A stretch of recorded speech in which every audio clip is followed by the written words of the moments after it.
Hi guys, I'm making this video on January 29th. I don't know when I'm gonna post this video. Even though this video is me talking about a story time, it's a story time video.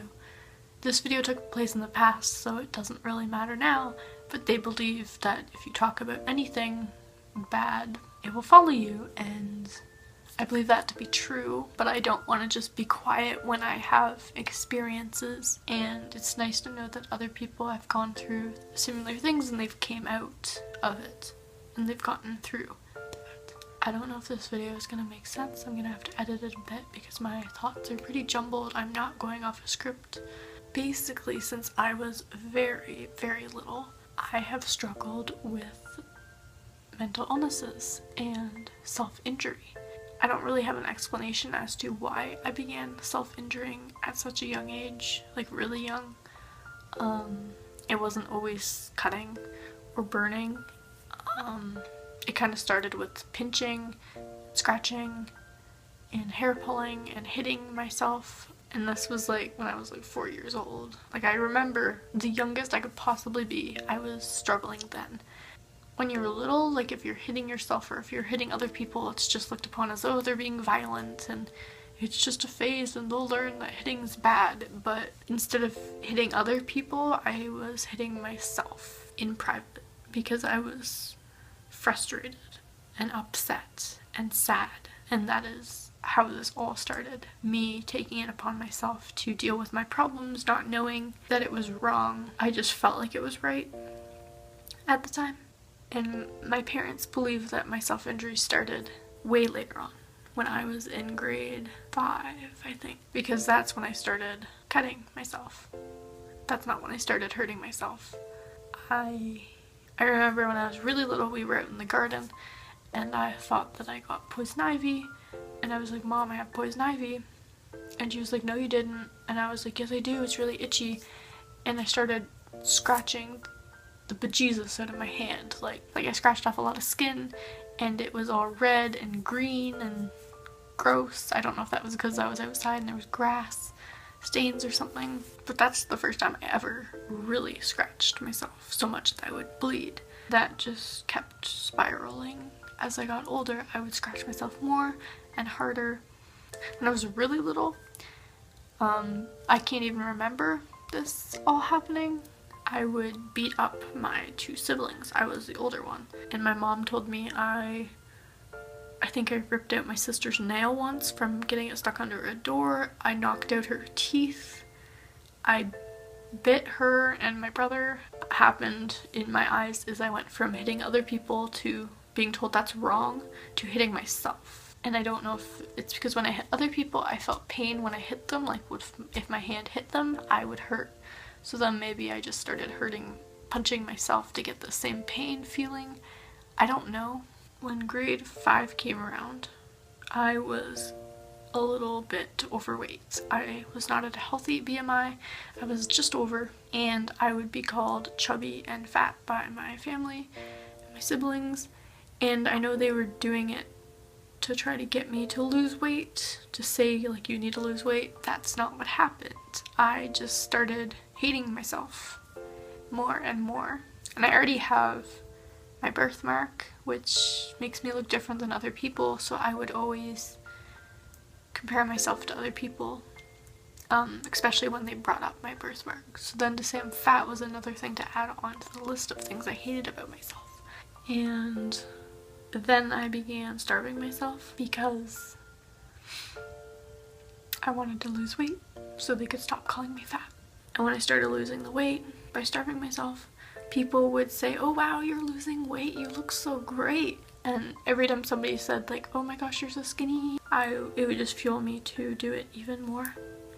It's not their fault. They didn't know what I was doing, but now that I look on it, somebody starts losing weight, most of the times they're starving themselves because society has not taught us the healthy way to lose weight. You shouldn't be telling your kids that they're fat. You shouldn't be telling other people in general that they're fat. Just teach them how to be healthy. Teach them that exercise is healthy and you need to exercise so you live longer. Don't tell them to exercise because they're fat. My mom put me in soccer in grade 7 so I would lose weight because I was fat. and I don't know if it helped because honestly I couldn't see any difference. I bought a bikini and I wanted to wear a bikini, and she said you can't wear a bikini until you lose weight. So that really made me have a goal to lose as much weight as I needed so I'd be allowed to wear a bikini. So I did that, and when she told me I'm allowed to wear the bikini, I was really happy and I wore it. But that wasn't enough for me, and I continued to starve myself even past that point. I didn't ever hit a point where I was underweight, but I was pretty close. At least at a point where my body didn't look right. No matter how much I lost, it didn't feel like enough. I would see my ribs and I'd be like, oh my gosh, I'm losing weight.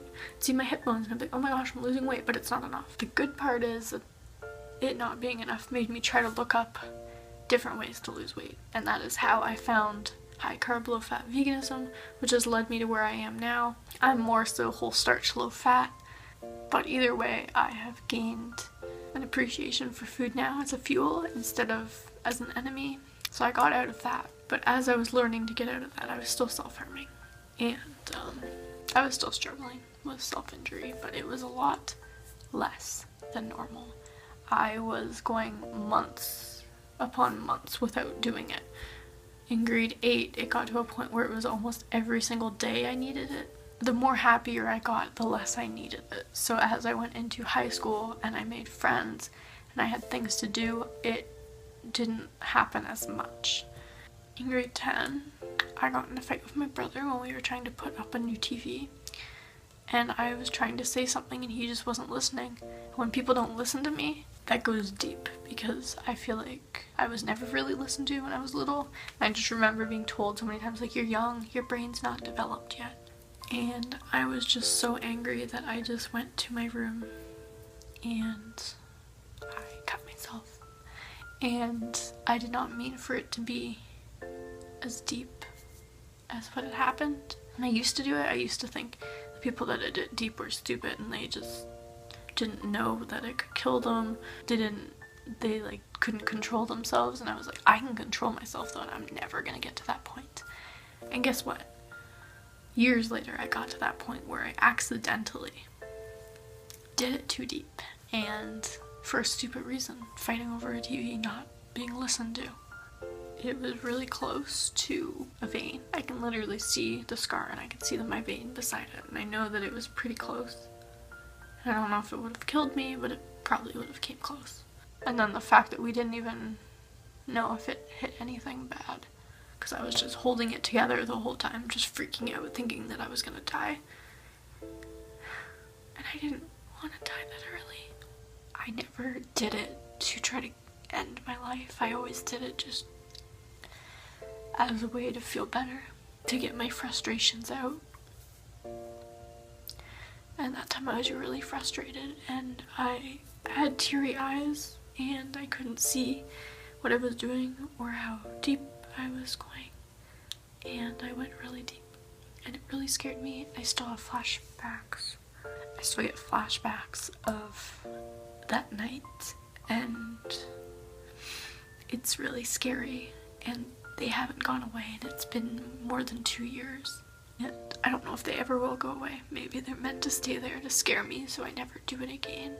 But I didn't think I would ever go so deep that it would endanger me. I thought that it was always just deep enough that I could get my release, and then I could clean it up a little with rubbing alcohol and moisturizer and I'd be good to go, and band-aids, you know. I thought that I would never do what they did, and yet it happened. I'm telling you this because I want to scare you if you're doing it. I don't want you to do it.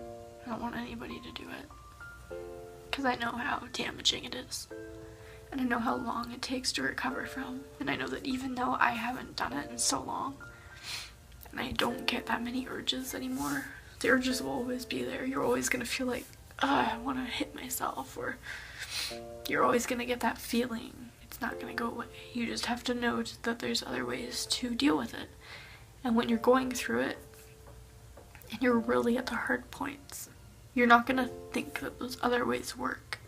Because honestly, I've been there, I know they don't work then.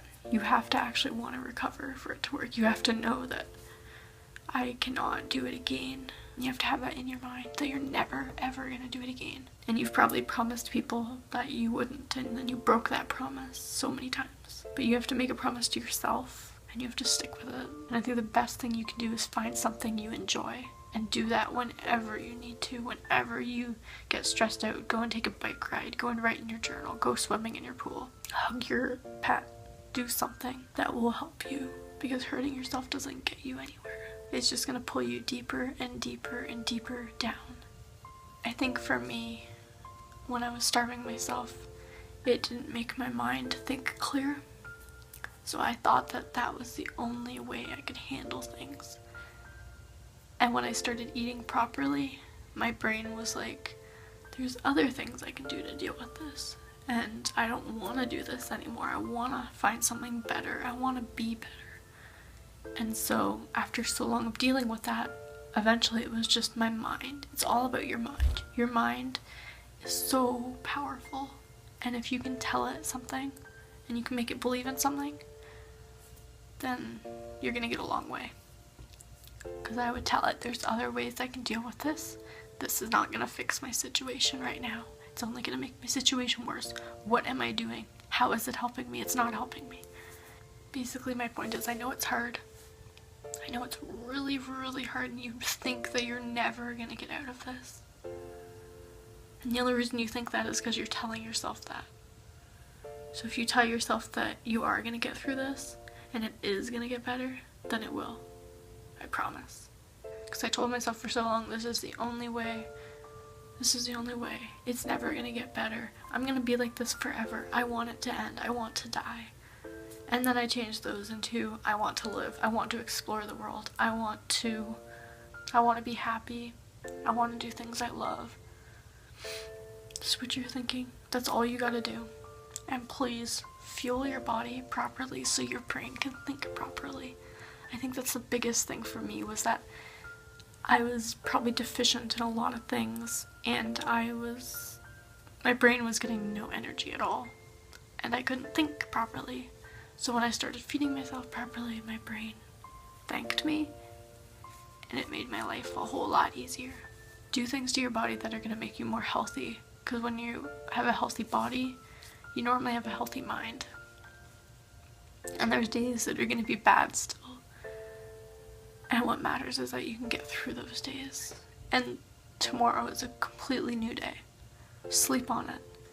I always sleep when I have a fight with somebody. I just go to sleep. And when I wake up, the problem is gone and everything is different. It's a new day. And it literally feels like that.